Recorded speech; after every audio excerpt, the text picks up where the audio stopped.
Hello guys, कैसे हो आप सब।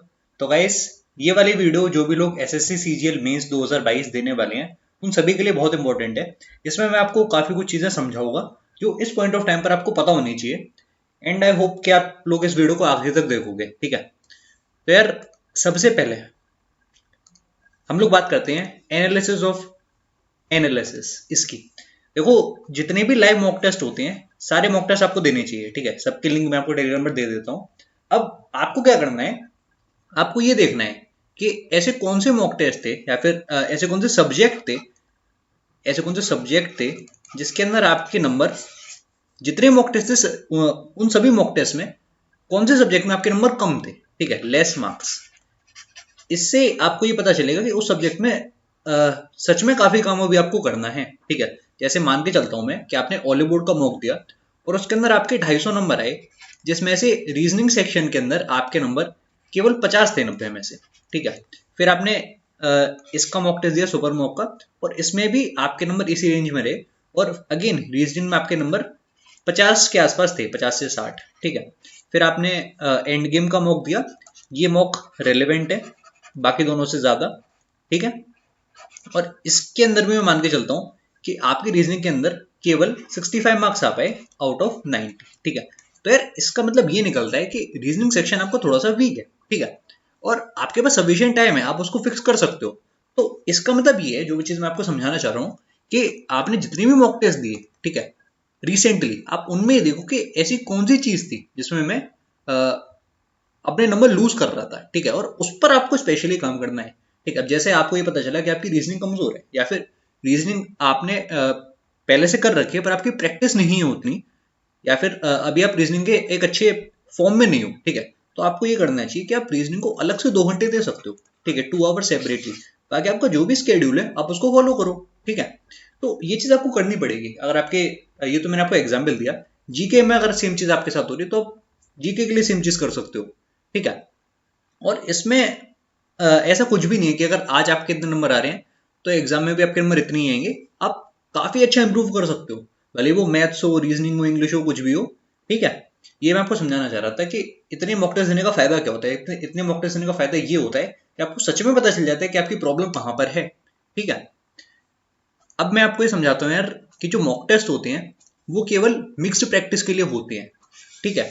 इसके अलावा भी आपको सेपरेट टॉपिक वाइज प्रैक्टिस करनी चाहिए।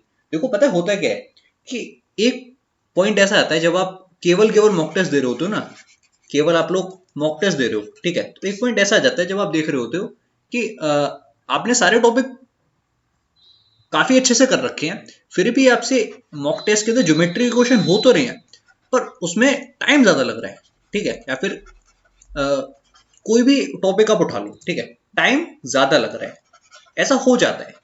क्योंकि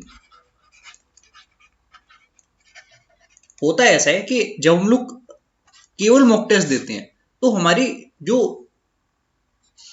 कमांड है किसी एक पर्टिकुलर टॉपिक पर वो थोड़ी सी वीक होती है, ठीक है। क्योंकि आप इस पर्टिकुलर टॉपिक के सेपरेटली क्वेश्चंस नहीं कर रहे होते हो, ठीक है। क्योंकि मॉक टेस्ट देने में भी टाइम जाता है। अगर आप एक मॉक टेस्ट दे रहे हो प्लस उसको एनालाइज कर रहे हो तो उसमें आपके 3 घंटे आराम से चले जाएंगे, ठीक है। तो ये वो चीज जो आपको करनी है, आप मॉक टेस्ट केवल एक दो डेली, या फिर आप ऑल्टरनेट डेज पर भी दे सकते हो। उसके अलावा आप किसी भी टॉपिक को पकड़ लो, जैसे आपका टॉपिक हो गया ट्रिग्नोमेट्री, तो इसके आप 100-150 क्वेश्चन अच्छे से प्रैक्टिस कर लो, ठीक है। और इसमें आपको ज्यादा टाइम नहीं लगेगा।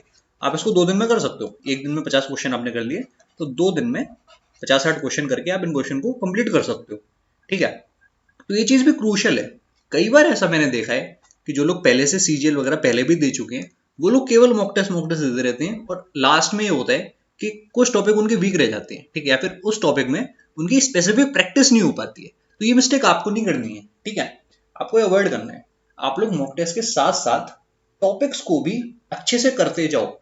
आप लोग ऐसा एक अपना स्केड्यूल बना लो कि 3 दिन में मुझे एलजेब्रा करना है, 3 दिन में मुझे ट्रिग्नोमेट्री करनी है, नेक्स्ट 3 दिन में मुझे जो ज्योमेट्री टॉपिक है उसको कंप्लीट करना है। ऐसे करके अगर आप चलोगे तो एग्जाम तक मैक्सिमम टॉपिक्स आपके कवर हो जाएंगे, ठीक है। और आपकी जो ग्रिप होगी वो और अच्छी हो जाएगी मॉक टेस्ट के ऊपर, ठीक है। So I hope that you are able to understand this point, ठीक है। अब एक चीज और, जो लोग नए हैं they have to face the reality reality face करने का मतलब ये नहीं है कि मैं आपको ऐसा कुछ बता दूं कि आप एग्जाम में कुछ नहीं कर सकते, पर रियलिटी पता है क्या है? जैसे मान के चलते हैं कि ये है स्टूडेंट ए, ये है स्टूडेंट बी, ये है स्टूडेंट सी, स्टूडेंट डी और स्टूडेंट ई। यहाँ पर है मार्क्स या फिर कह सकते हैं कि परफॉर्मेंस। ठीक है, हो सकता है कि जो अगर आप स्टूडेंट ए हो और आपकी जो मैक्सिमम परफॉर्मेंस है या आपकी मैक्सिमम परफॉर्मेंस है वो किसी स्टूडेंट बी की जो मिनिमम परफॉर्मेंस हो, ठीक है, वो भी स्टूडेंट बी की ज्यादा हो आपसे, ये पॉसिबल है। ठीक है, और उसमें कुछ भी खराब फील करने वाली बात नहीं है। ठीक है, आपका कंपटीशन केवल इस स्टूडेंट बी से नहीं है। ठीक है, केवल स्टूडेंट बी से नहीं, आपको एज अ ओवरऑल देखना है। ठीक है, कई बार पता है क्या होता है कि जब हमारे 250 नंबर आ रहे होते हैं तो हम ये देखते हैं कि जो काफी सारे बच्चे हैं उनके नंबर 300 आ रहे हैं, 310 आ रहे हैं, 320 आ रहे हैं। तो यार आपको लगता है कि दुनिया में जितने बच्चे हैं वो सब आपसे आगे निकल गए, पर आपको ये भी समझना पड़ेगा कि जरूरी नहीं कि अगर आज इनके इतने नंबर आ रहे हैं तो वो एग्जाम में भी इतने ही नंबर लाएंगे। एग्जाम का गेम पूरा अलग होता है। ठीक है, और आप अगर इंप्रूव करोगे तो ये भी हो सकता है कि आप 250 नंबर से उठकर आराम से 280 290 तक एग्जाम में ला सकते हो। इनफैक्ट आप 300 भी ला सकते हो। ठीक है, पर आपको ये भी डिनाई नहीं करना है कि जो लोग पहले से तैयारी कर रहे हैं वो सब लोग एकदम बेकार है। कई लोग ऐसे यहाँ पर सीजीएल 22 में हैं जिन्होंने सीजीएल 20 और सीजीएल 21 भी दिया हुआ है और वो तब से पढ़ते आ रहे हैं। ठीक है, तो आपको बिल्कुल भी डिमोटिवेट नहीं होना है अगर आप इन लोग के नंबर मॉक टेस्ट में देख रहे हो तो। ठीक है, वो नंबर आपसे ज्यादा हो सकते हैं, पर आप इस बात को भी एक्सेप्ट करो कि आप नए हो। ठीक है, और आप नए हो तो इसका मतलब ये नहीं कि आप उनसे ज्यादा नंबर नहीं ला सकते। अगर आप इंप्रूव करोगे तो आप उनसे ज्यादा नंबर ला सकते हो। ठीक है,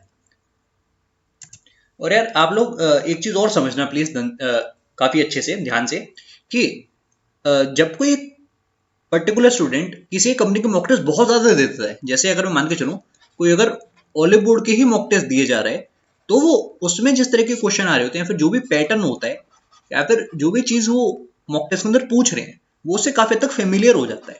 ठीक है, और इस वजह से और वो उस मॉक टेस्ट के अंदर ज्यादा नंबर ला सकता है। ठीक है, तो इसका मतलब ये नहीं हो कि वो स्टूडेंट आपसे बेटर हो गया। हो सकता है कि जो रियल एग्जाम हो जो कि प्रीवियस ईयर क्वेश्चंस पर बेस्ड हो उसमें आपकी परफॉर्मेंस ज्यादा अच्छी हो सकती है। ठीक है, ये चीज आपको समझ में आ रही है? क्योंकि मैंने जब सीजीएल मेंस 2021 दिया था तो ऐसे बहुत बच्चे थे, सच में आपको बता रहा हूँ, सीजीएल मेंस 2021 में जो कि ये वाले जो मॉक थे ना ऑलिव बोर्ड के, इसके अंदर उनके नंबर 190 प्लस आते थे out of 200 in the math section, quant section. ठीक है, पर जो एग्जाम था उसका लेवल इससे काफी इजी था। एग्जाम का लेवल इससे काफी इजी था, सीजीएल मेंस 2021 का लेवल इससे काफी काफी इजी था, पर फिर भी जो उन लोग के नंबर थे वो उसमें काफी कम रह गए, 180 की रेंज में। ठीक है, या फिर 180 से भी कम। तो ऐसा क्यों हुआ? ऐसा इसलिए हुआ क्योंकि इसमें जो क्वेश्चन आने हैं, सीजीएल मेंस में जो क्वेश्चन आने हैं वो पूरी तरह से प्रीवियस ईयर क्वेश्चन बेस्ड होंगे, और अगर आप उनमें अच्छा कर सकते हो तो बाकी पूरी दुनिया भाड़ में जाए, कुछ मैटर नहीं करता। बाकी जो मॉक टेस्ट है सब बेकार है। अगर आप प्रीवियस ईयर क्वेश्चन का हर एक क्वेश्चन विद इन 1 मिनट या फिर विद इन 1.5 मिनट कर सकते हो, फॉर ऐसा नहीं है कि मैं हर एक क्वेश्चन की बात कर रहा हूँ, मैक्सिमम क्वेश्चन अगर आप 1 मिनट से कम में कर पा रहे हो तो यार इसका मतलब कि आपकी पकड़ बहुत अच्छी है और आप एग्जाम में बहुत अच्छा फोड़ कर आओगे। ठीक है, और कुछ आपको डरने की जरूरत नहीं है। एक बार आपने इनके भी मॉक टेस्ट ले ली ना तो आप इसके अंदर भी नंबर ले आओगे। बस वही बात है कि अभी आपने इस पर इतनी ज्यादा प्रैक्टिस नहीं करी है शायद, इसीलिए ऐसा हो रहा है। ठीक है, तो एक और सजेशन मैं आपको ये देना चाहूंगा कि चाहो तो पिनेकल के मॉक्स प्रैक्टिस कर लो, ये मैंने आपको टेलीग्राम पर भी बता दिया था। पिनेकल के मॉक्स लगा लो, उसमें I think previous year questions का वेटेज काफी अच्छा है। ठीक है, as compare to these mock test of Bollywood and textbook. वो लोग क्या मॉक टेस्ट में डालने हैं वो तो उनको ही पता होगा यार। बाकी जो चीज मुझे सही लग रही है वो मैंने आपको बताई है। ठीक है, अब आगे बढ़ते हैं, काफी कुछ बात हमको और करनी है इस वीडियो में। You are the captain of your own boat. इस चीज को प्लीज यार आप लोग अच्छे से समझना कि आज आपके आ रहे हैं 250 नंबर। ठीक है, 250 नंबर आपके आए 390 में से। ठीक है, एक स्टूडेंट और है जिसके नंबर आज आ रहे हैं 310 390 में से। ठीक है, तो कई बार ऐसा होता है जब आप लोग डिफरेंट टेलीग्राम ग्रुप्स वगैरह में होते हो तो आप ये देखते हो कि ये जो स्टूडेंट है इसके अगले मॉक टेस्ट में कितने आए, क्या इसके 300 रह गए, क्या इसके 320 हो गए। जबकि आपको यार ये देखना है कि जो आपके 250 नंबर है, ठीक है, क्या ये ग्रेजुअली इंप्रूव हो रहे हैं, क्या इनमें आप with in next 1 month 20 number का इंप्रूवमेंट ला सकते हो, और वो 20 नंबर कहाँ से बढ़ेंगे, ये चीज आपको फिगर आउट करनी है। किसी और की लाइफ में क्या चल रहा है, किसी और की लाइफ में क्या चल रहा है, किसी और ग्रुप में क्या चल रहा है, वो सब आपका बिजनेस नहीं है। ठीक है, आप उसको एकदम छोड़ दो। आपको ये ट्राई करना है कि आप कितना इंप्रूव कर सकते हो और आप कितनी रैंक ला सकते हो। ठीक है, आज अगर आपकी 85 परसेंटाइल आ रही है तो आपको टारगेट करना है कि क्या आप 90 परसेंटाइल ला सकते हो। ठीक है, दूसरे के बारे में ज्यादा सोचोगे कि उसके उतने नंबर आ रहे हैं तो आपको दूसरे का आइडिया भी तो लगाना पड़ेगा। क्या पता जिसके आज 310 नंबर आ रहे हो वो 2018 से तैयारी कर रहा हो और आपने CGL 22 पहली बार दिया हो। ठीक है, तो अगर आप इससे 10 नंबर कम भी रियल एग्जाम में ला रहे हो then you are really better off than that person. ठीक है, I hope that you are able to understand this point. ठीक है, तो समय का भी फैक्टर होता है यार। आप भी अगर आराम से 3-4 साल इस एग्जाम की तैयारी कर लोगे तो आप भी उसमें एकदम प्रो हो जाओगे, 310 के आप और ज्यादा नंबर लाओगे, 330। ठीक है, पर आपको जो अपॉर्चुनिटी आपके सामने है उसमें आप जो अपना बेस्ट कर सकते हो वो करना है। ठीक है, बाकी किसी और के कितने नंबर आ रहे हैं उससे ज्यादा मैटर मत रखो, परसेंटाइल पर फोकस करो। ये काफी अच्छा पैरामीटर है। अगर आपकी 90 परसेंटाइल प्लस है then you are good to go in exam. आप एग्जाम में इसको 95 भी कर सकते हो अगर आपका दिन अच्छा हुआ और given that you are in a good state of mind. ठीक है, अब ये चीज और काफी लोग पूछते हैं, how many marks for selection. Selection के लिए मिनिमम कितने नंबर लाने पड़ेंगे, एक्साइज इंस्पेक्टर बनना है तो कितने नंबर लाने पड़ेंगे, ASO इन CSS चाहिए तो कितने नंबर लाने पड़ेंगे। ये हर कोई जानना चाहता है। अब कोई उसमें और ऐड कर देता है कि अगर मैं जनरल कैटेगरी से हूँ, मैं OBC कैटेगरी से हूँ तो मुझे कितने नंबर लाने पड़ेंगे। तो सबका जवाब केवल एक है कि अभी ये सब मैटर नहीं करता। ठीक है, और एक चीज और कि कितने नंबर लाने पड़ेंगे this truly depends on exam level. जो एग्जाम का लेवल होगा उस पर डिपेंड करेगा। ठीक है, अच्छा एग्जाम्पल मैं आपको समझाता हूँ। ICAR असिस्टेंट का जो एग्जाम था वो काफी लोगों ने दिया होगा। ठीक है, और उसमें जो मेरे नंबर थे वो थे 106, कितने में से 200 में से केवल 106 नंबर। ठीक है, और इस एग्जाम के अंदर रेयरली आपको कोई ऐसा मिलेगा जिसके नंबर 130 140 की रेंज में होंगे। ठीक है, जबकि आज अगर आप इसका पेपर उठा के देखोगे और आप उन क्वेश्चन को सॉल्व करोगे, अगर मैं उसको हटा दूं क्वांट को, तो आपको ओवरऑल पेपर ठीक लगेगा कि हाँ इसको हम लोग अच्छे से कर सकते थे। इनफैक्ट जो आजकल के मॉक टेस्ट आ रहे हैं ना वो मॉक टेस्ट इसके लेवल से भी हार्ड है। ठीक है, पर आज आपको लगेगा कि हाँ इस वाले एग्जाम के अंदर भी हम लोग आराम से नंबर ला सकते थे। ठीक है, और इतने नंबर पर भी इस एग्जाम की कट ऑफ जो Tier 1 की है वो पार हो गई है, जबकि इसमें वैकेंसी भी कोई खास नहीं थी। ठीक है, तो इस चीज से आपको क्या समझ में आया, इससे आपको ये समझ में आया कि कितने नंबर सफिशिएंट होते हैं ये डिपेंड करता है कि एग्जाम का लेवल क्या है। ठीक है, अगर लेवल हार्ड है या फिर लेवल अनएक्सपेक्टेड है, इसमें क्या था लेवल अनएक्सपेक्टेड था। ठीक है, आप सोच के जाते हो कि सब कुछ आसान है हम लोग कर देंगे, पर ऐसा नहीं हुआ तो उस वजह से कट ऑफ काफी कम चली गई। ठीक है, तो कितने नंबर सफिशिएंट होंगे ये लेवल पर डिपेंड करता है, और एग्जाम लेवल क्या होगा ये तो किसी को भी नहीं पता। ज्यादा चांसेस हैं कि प्रीवियस ईयर क्वेश्चन जो होते हैं उस पर होगा। ठीक है, कुछ क्वेश्चन हमेशा नए और अच्छे होते हैं, जैसे अगर मैथ्स का सेक्शन है तो ऐसा नहीं होने वाला कि 30 के 30 प्रीवियस ईयर क्वेश्चन होंगे। उसमें डेफिनेटली मैं मान के चल रहा हूँ कि 5 से 6 क्वेश्चन अच्छे हो सकते हैं या फिर उससे ज्यादा भी। ठीक है, पर उसमें भी अगर आप अच्छी तैयारी करके जा रहे हो तो ये जो प्रीवियस ईयर क्वेश्चन होंगे इनको जब आप जल्दी सॉल्व कर लोगे तो इन क्वेश्चन के लिए भी आपके पास टाइम बचेगा और आप इनमें से 2-3 क्वेश्चन को टैकल कर सकते हो, गिवन दैट आपकी प्रिपरेशन अच्छी है। ठीक है, तो एग्जाम लेवल क्या होगा ये तो किसी को नहीं पता, और अच्छा ये रहेगा कि आप लोग मॉक टेस्ट देते रहो, different types of mock test. ठीक है, अलग अलग मॉक टेस्ट जब आप दोगे तो आप एक तरीके से एग्जाम में कुछ भी आ जाए आप उसके लिए रेडी रहोगे। ठीक है, अटेम्प्ट अगर आप कर सकते हो तो आपसे अच्छा कोई भी नहीं है फिर। ठीक है, अब यार एक चीज और काफी लोग कोई परेशान करती है कि वो लोग मोटिवेट नहीं रह पाते, हाउ टू स्टे मोटिवेटेड। तो यार इसके लिए मैं आपको बहुत अच्छी चीज एक समझाने वाला हूँ। वो चीज ये है कि आप ये बताओ कि अगर आज से एक मंथ बाद तक, एक मंथ जैसे फरवरी का महीना ले लेते हैं, 28 दिन का महीना है, 28 डेज, अगर आप 28 दिन भी मेहनत नहीं कर सकते तो क्या आप डिजर्व करते हो एक गवर्नमेंट जॉब? आप खुद बताओ, क्या आप डिजर्व करते हो? वहां तो आपको और मेहनत करनी पड़ेगी, ऐसा थोड़ी नहीं है कि अगर आपने 28 दिन मेहनत करी, आपकी जो रैंक है इंप्रूव हो गई, आपकी प्रिपरेशन अच्छी हो गई, आपने मेंस दिया, आपकी जॉब लग गई, तो उसके बाद भी तो लाइफ इजी नहीं है। ठीक है, तो how to stay motivated, motivated कैसे रहोगे? मोटिवेटेड ऐसे रहोगे कि आप ये देखो कि अगर जो भी आपकी ड्रीम जॉब है अगर वो आपको नहीं मिली तब क्या होगा। आप ये सोचो, ड्रीम जॉब अगर आपको नहीं मिली तब क्या होगा। तब आप पता है क्या करोगे, आप नेक्स्ट सीजीएल फिर से दोगे, सीजीएल 23, इसमें भी नहीं मिली, आप सीजीएल 24 दोगे। और अल्टीमेटली ये होगा कि जो चीज़ मैं आपको पहले समझा रहा था कि कुछ लोग काफ़ी साल से एग्जाम देते रहते हैं, तो एक सर्टेन पॉइंट आता है यार जब आप स्टेगनेंट फील करते हो, आप फ्रस्ट्रेटेड फील करते हो, ठीक है, आपको खुद लगता है कि यार इससे अच्छा तो मैं लाइफ में कुछ और कर लेता, किसी और एग्जाम की प्रिपरेशन कर लेता, ठीक है। तो make it this thing, it is your dream job और नथिंग, ठीक है। अपनी ड्रीम जॉब डिसाइड करो, प्रीवियस ईयर कट ऑफ देखो, आइडिया लगाओ कि कितने रैंक पर ये जॉब मिलती थी, और फिर आप उसके लिए काम करना शुरू करो, ठीक है। तो हाउ टू स्टे मोटिवेटेड का एक ही जवाब है, वो जवाब ये है कि आपको वो ड्रीम जॉब चाहिए, और वो तभी मिलेगी जब आप इस एग्जाम में अच्छा करोगे। सिंपल सा सॉल्यूशन यही है, ठीक है। और एक बात ये भी है यार कि आप ये बताओ कि कोई आपसे ऐसा तो नहीं बोल रहा कि एग्जाम के बाद भी मेहनत करते रहना।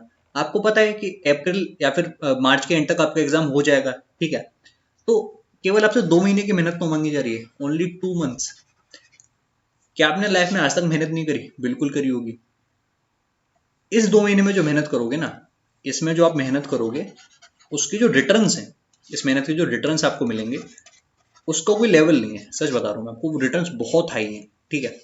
आप ये मान के चलो कि अगर इन 2 महीनों में या फिर नेक्स्ट 28 डेज में आप अगर 1 यूनिट की मेहनत कर रहे हो, ठीक, 1 यूनिट की अगर मेहनत कर रहे हो, तो उसका जो रिटर्न है वो 10x है, ठीक है। आपको 10 गुना उसका रिटर्न मिलने वाला है फ्यूचर में, ठीक है। और बहुत चिल कर सकते हो आप एग्जाम के बाद। मैं सच बता रहा हूँ, अगस्त में जब हमारा मेंस हो गया सीजीएल 21 का, उसके बाद से अभी तक मैंने केवल चिल करा है भाई, ठीक है। और वो मैं इसीलिए कर पाया हूँ क्योंकि मैंने इसमें अच्छे नंबर लाए हैं, ठीक है। क्योंकि अगर इसमें अच्छे नंबर नहीं होते तो आज मैं भी फिर से सीजीएल 22 की तरफ ही देख रहा होता। सीजीएल 22 में भी अगर मैं शो ना होता, फिर मैं सीजीएल 23 की तरफ देखता, ठीक है। तो अपनी लाइफ का स्ट्रेस अगर कम करना चाहते हो, सच में एंजॉय करना चाहते हो, और सेटल होना चाहते हो यार, तो एक बार तो लाइफ में मेहनत करनी ही पड़ेगी। वो आप आज नहीं करोगे तो जब आपकी एज ज्यादा हो जाएगी तब करोगे। और आज अगर आपके पास अपॉर्चुनिटी है, so why not make the best use of it, ठीक है। उसका बेस्ट यूज आप करो, कि क्या पता फ्यूचर में इतनी अच्छी अपॉर्चुनिटी ना आए आपके सामने। जो आज अपॉर्चुनिटी है उसके लिए काम करो यार। और क्यों मेहनत नहीं कर सकते, क्यों नहीं मेहनत कर सकते? जब आप जॉब करोगे तब भी तो यार 8 से 10 घंटे काम करोगे, तो वो 8 से 10 घंटे आज अगर पढ़ाई में लगाओगे तो एटलीस्ट ये जॉब तो अच्छी होगी ना। आई होप कि आप लोग इस चीज को समझ पा रहे हो, ठीक है। सब मेहनत का गेम है यार, लाइफ में कभी ना कभी मेहनत करनी पड़ेगी।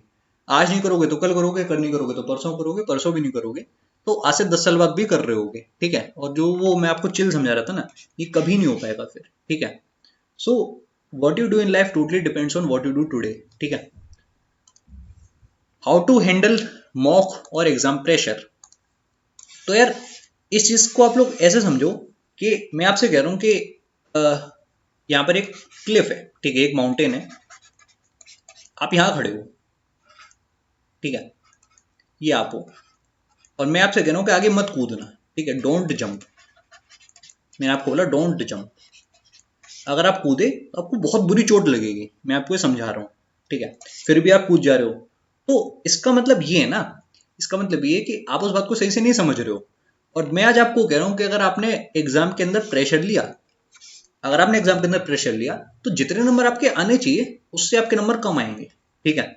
ये मैं आपको ये चीज मैं आपको आज से समझा रहा हूँ। तो क्यों आपको एग्जाम में प्रेशर लेना है? पता है क्या होता है कि हम लोग इतनी एक्सपेक्टेशंस लेके जाते हैं, इतनी ज्यादा एक्सपेक्टेशंस लेके जाते हैं कि अगर एग्जाम में नहीं हुआ तो क्या होगा, अगर मैं ये नहीं कर पाया, अगर मैं वो नहीं कर पाया, अगर मैं टाइम से नहीं पहुंचा। इतनी ज्यादा जब एक्सपेक्टेशंस रखोगे, इतनी ज्यादा जब टेंशन लोगे, तो माइंड तो अपने आप फकअप करेगा भाई, ठीक है।